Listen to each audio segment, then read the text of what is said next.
All right, Bucky, it seems like just yesterday we were taking a look at the rookie classes after the 2015 NFL Draft. Now let's grade them, looking at the NFC North and the Minnesota Vikings. You gave them an A for the way their rookies performed this past year. Yeah, I thought it was a very, very solid performance from their rookie class. When you look at the first-year players, namely Eric Kendricks and Stephon Diggs, I thought both played very, very well. And Kendricks, he's a guy that upgraded that defense, a lights-out performer in between the tackles, does a great job of making plays. You see the stats, 92 tackles, 4 sacks, 8 tackles for loss, had a pass breakup, led the team in sacks. I think he's a very dynamic player, a guy that certainly helped them on the defensive side. They were excited about Stephon Diggs coming out of Maryland, but it took a little while for him to get going, but once he did, he was off. Yeah, he has been an awesome player. And talking to their wide receiver coach, George Stewart, he thought he was their #1 receiver from the day he stepped in.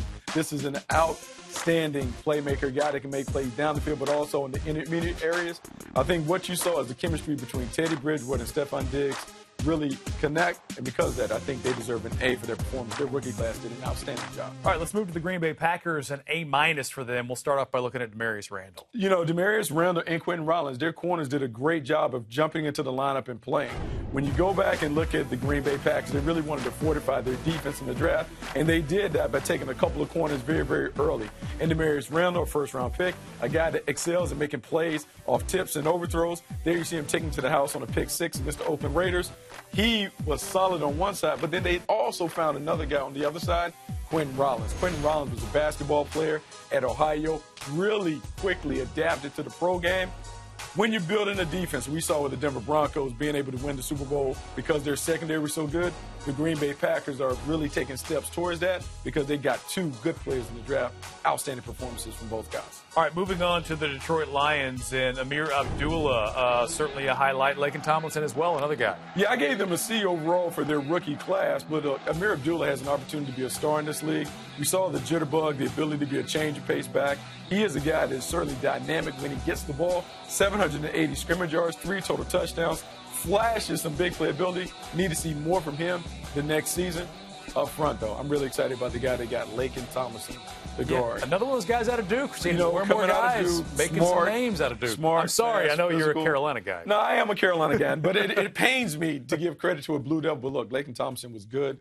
Physical play on the inside, did a good job of anchoring that attack. Need to get more from the rest of their class. Some of their guys were injured. Alex Call didn't make a contribution, but I think they have on their way to being a really good team. All right, last but not least, the Chicago Bears. I wouldn't fault you for giving them an incomplete.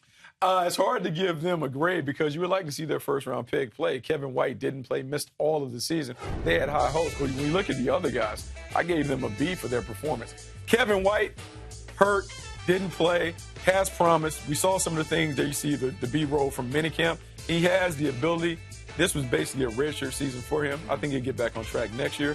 But the rest of the guys in that class, I think you're excited about. You look at the offense in the backfield, Jeremy Langford. He is someone that I think is next in line. Yeah. He's going to replace Matt Forte. I think you certainly feel good about what he brings to the table. Well, and really his performance this year was what made the Bears, I think, comfortable along with Matt Forte's salary and saying, hey, look, thanks for your service here, but we're going to move on.